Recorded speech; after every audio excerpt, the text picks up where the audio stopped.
All right, guys.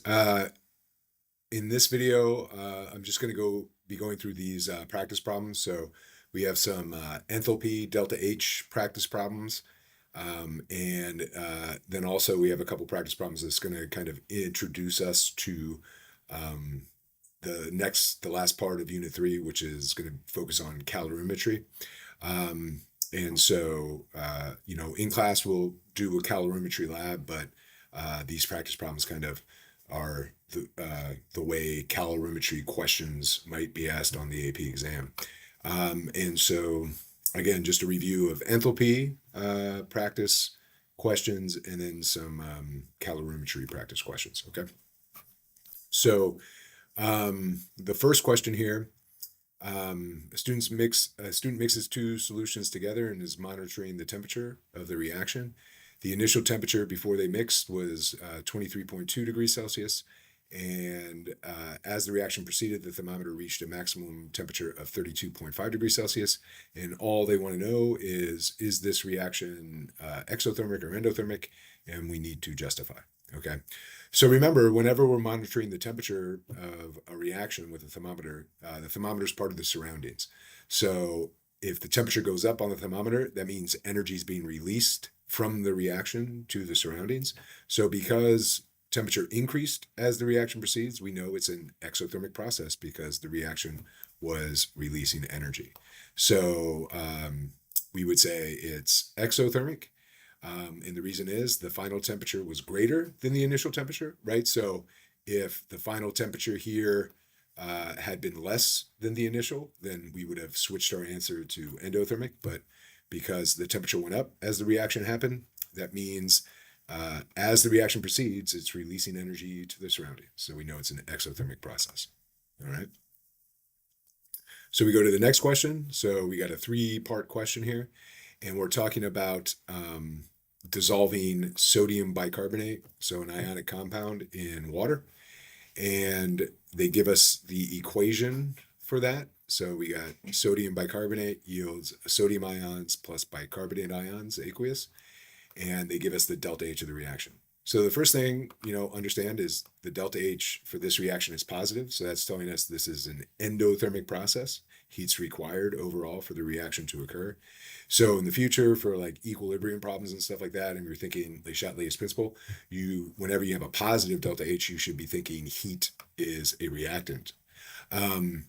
But we know it's endothermic, okay?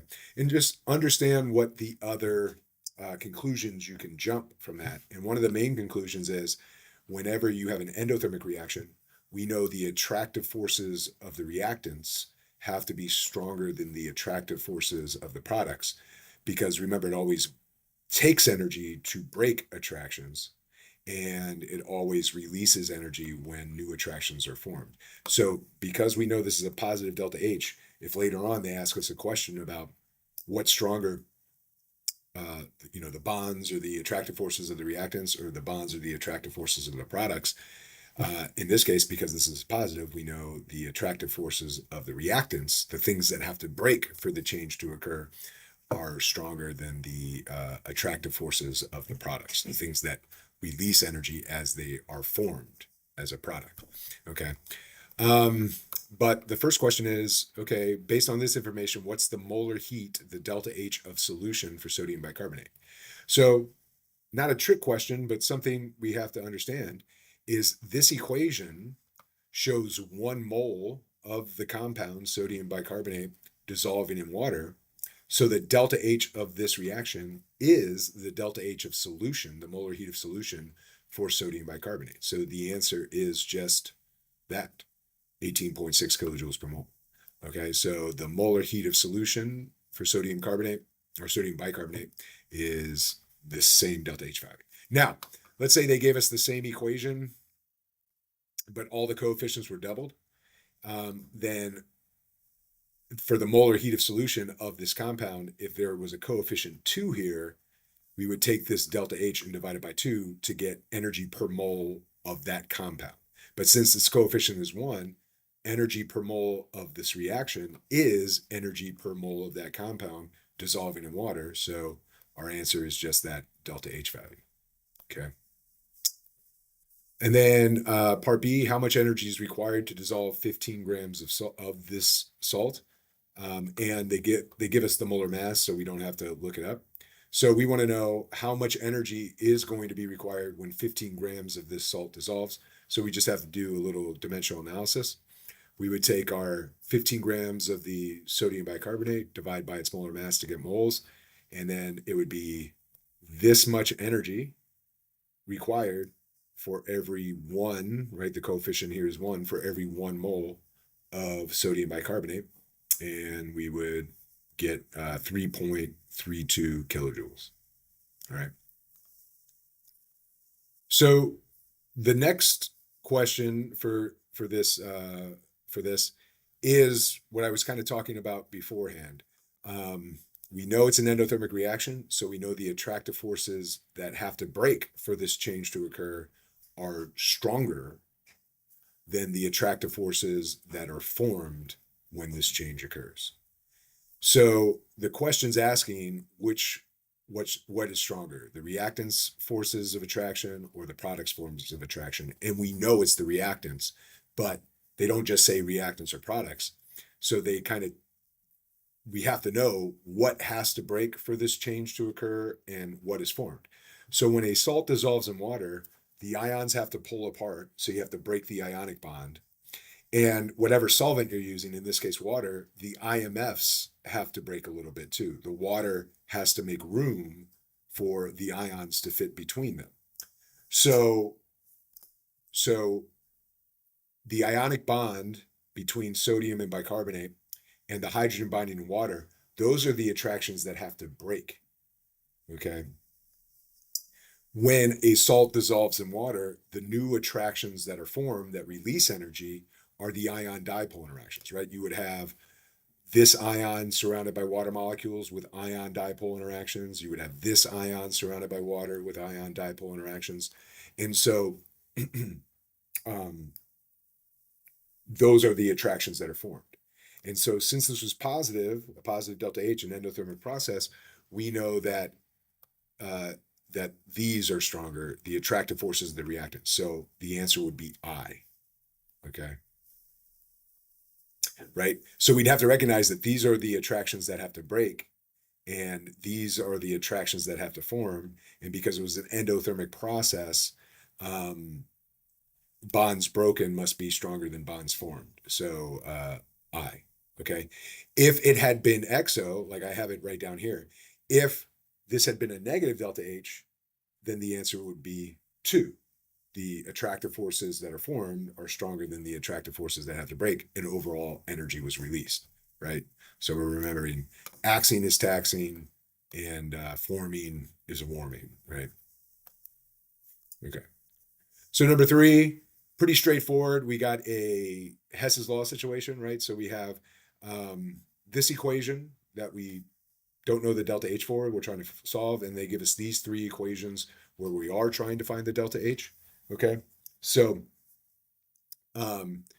right, our goal is we got to rearrange these equations so that when they add up to this equation, and then but every time we adjust one of these equations, we have to know how to adjust the delta H value. So remember, if you reverse a reaction, the delta H flips signs. So if I reverse this reaction, the delta H for that would be positive 1299.6, right? If you have to divide by 2, if you have to divide your coefficients by 2 for some reason, then you would divide this by 2. If you had to multiply by 3, then you would have to multiply this by 3, right? And then once we rearrange them so that they add up to this equation, then we would just add up our new delta H values, and that would be the delta H for this one, right? So if we kind of look at it, I'm going to flip or reverse this equation, the first equation. I'm going to flip this one. And the main reason I know to flip it is because this has C2H2 as a reactant, but I need C2H2 as a product. So that's kind of the key to that. Oh, I got to reverse that one. And I have that one in the key. I have that one down here. So this equation here is just the reverse of this equation up here. And so notice what I did to the delta H. I reversed the reaction, but I didn't change any of the coefficients. So the delta H is the same value, it's just positive instead of negative, okay? Then maybe you notice that you should double this equation. The reason why you are thinking about doubling it is because you need 2 carbons here. And this is really our only source of carbon, the element, out of these 3 equations. And it only has a coefficient of 1 right now. And we know we need to make it a coefficient of 2. So we have 2 carbons on this side. So that's why I'm thinking about doubling that, right? So when I double that, that's this equation here. So you can't just double one coefficient, you have to double them all. So it's going to be 2 carbons plus 2 oxygens yields 2 CO2s. And the way we adjust the delta H is we have to double this. So the negative 787.0 is 2 times that amount, okay? And then we might notice that we don't have to change this reaction at all, okay? It's going to give us everything we need. So I have that written, that equation written right here as is, and notice we have the same delta H for that because we didn't change anything, okay? And then we double check, we see if all 3 of these now add up to this equation that we're trying to figure out. And we'll notice that we have 5 halves, so 2.5 oxygens on this side, and we have 2 plus 1 half on this side, so we have 5 halves basically on this side. So all the oxygen cancels out from each side of the equation. The 2 CO2s cancel out, okay? And the 1 water molecule on opposite sides, that cancels out. And we're left with this equation, okay? And so now all we have to do is this number plus this number plus this number to get our delta H of reaction. All right. Now, it wasn't asked, but it could be, you know, we should be able to recognize this as an equation that shows the formation of 1 mole of this compound from its elemental components. So this delta H for this reaction could also be called the molar heat of formation of this compound, because it shows 1 mole of the compound being formed from its elements. Okay, kind of like how this reaction is a molar heat of solution equation, right? Remember, a synthesis reaction where you only have elements combining to form a compound, and if that coefficient is 1, then the delta H of that reaction is the molar heat of formation for that particular compound, okay? And it's that kind of thinking that we need to utilize when it comes to this question, okay? When it comes to this question, okay? So notice here, okay, they give us the molar heat of formation of liquid water. They give us the molar heat of formation of HCl gas, and they give us the molar heat of vaporization of water, okay? Now, if you were thinking, oh, I have molar heats of formation, that means I can do the sum of the molar heat of formation of the products minus the sum of the molar heat of formation of the reactants to get this delta H value. That's a good thought to have initially, but the reason that doesn't work is because when you're using molar heats of formation and stuff, it's got to be the right state of matter. And we have water in this formula, and we have the molar heat of formation of water, but it's the molar heat of formation of liquid water. So I can't use this value for this thing because they're different states of matter, okay? If this had been H2O gas and this is HCl gas, and remember, these molar heats of formation of the elements would just be 0, then I could just use those 2 values and I wouldn't need this value, okay? That would just be kind of just extra information. But unfortunately, I need to do the heat of formation of the products minus the heat of formation of the reactants to figure out the delta H, I need the heat of formation of water vapor, and I don't have that. I have liquid water, okay? So this is a disguised Hess's law problem. and this is where we have to understand is when we get these particular delta H's, when they have a certain subscript, they describe a certain chemical equation. Okay. So remember, what this delta H, the chemical equation this describes is 1 mole of liquid water being made from its elements. Okay.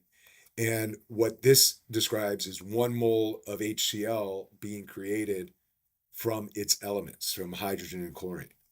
And then heat of vaporization is just the heat, to vaporize something. So this would be the equation of liquid water turning into gaseous water. And that would be the delta H for that equation. So what we need to do is write the equations that these three things describe, and then use those equations in a Hess's law situation like we did for this problem. So again, what we have to do is turn these here into these equations here that we can use to rearrange to add up to this one, okay? But now we just need to get those to add up to this one, all right? So when we look at it, right, I have them over here, and sorry if you can't read my handwriting, but again, what does this describe? This describes hydrogen plus 1/2 oxygen yields 1 mole of liquid water, right? The formation of 1 mole of this compound from its elements, okay? And then this one is showing 1/2 hydrogen plus 1/2 chlorine yields 1 mole of HCl. So this equation has this delta H value. This equation has this delta H value, okay? And then if it's vaporization, it's just that substance as a liquid yields that substance as a gas. So the delta H of this reaction is this value, okay? So really the goal is, let's take these three equations here, which we know their delta H's, rearrange them so that when we add them up, they add up to this equation, okay? So the first thing to maybe notice is we need water vapor as a gas, and we need 2 moles of water vapor as a gas on the reactant side. The equation where we have water vapor out of these three is over here, and it's a product. So I'm going to reverse this one, and I'm going to double it, okay? So as is like this, the delta H is 40.7. So if I reverse it, it's going to be negative 40.7. But when I double it, it's going to be 2 times negative 40.7. So here, that equation is right here. It's reversed and it's doubled. So notice what happened to the delta H value. It's this times 2, but now it's negative. Okay? All right. And then maybe notice that I need 2 HCl's on my product side, and this equation only has 1 mole of HCl, so that's kind of my clue to double this. So now I'm going to end up with 1 hydrogen plus 1 chlorine yields 2 HCl's, but I didn't reverse it, so it's still going to be negative. It's just going to be 2 times this. So that's where this number comes from, okay?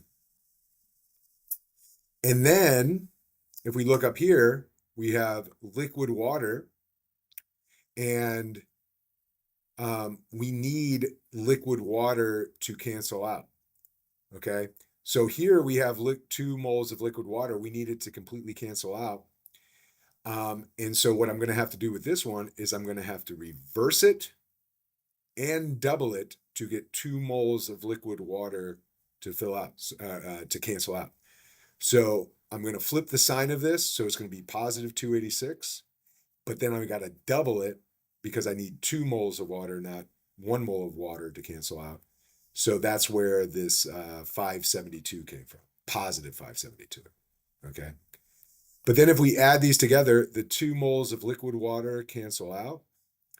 You had 1 hydrogen on this side, but you had 2 hydrogens on this side. So this hydrogen goes away, and this hydrogen becomes a 1.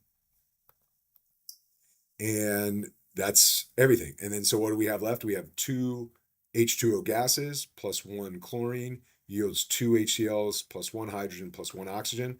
This equation here matches this equation here.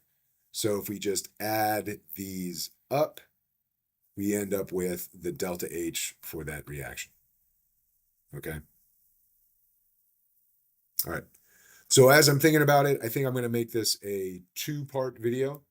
So what we just went over, questions 1 through 4, that is the 3-3 enthalpy practice. Okay.